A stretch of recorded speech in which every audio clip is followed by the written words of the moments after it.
nabigeenu wuxuu yidhi salawaatu rabbi wasalaamu calayh yaree oo ha badsanin qosolka maxaa yeelay qosolka faraha badani qalbiguu dilaa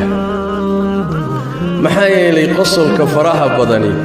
wuxuu tilmaamayaa ruuxaasi in qalbigiisa wax badani ka maqan yahay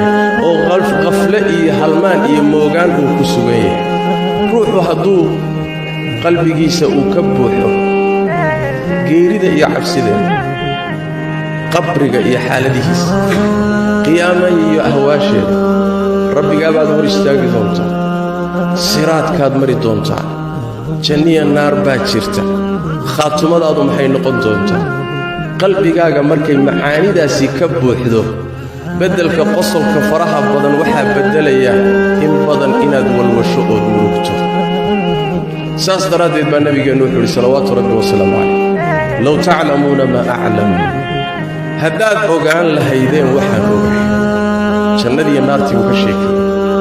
waxa aan ogahayeen ka warhaya haddaad ogaan lahaydeen oo qalbigiinna ay ku jiri lahaayeen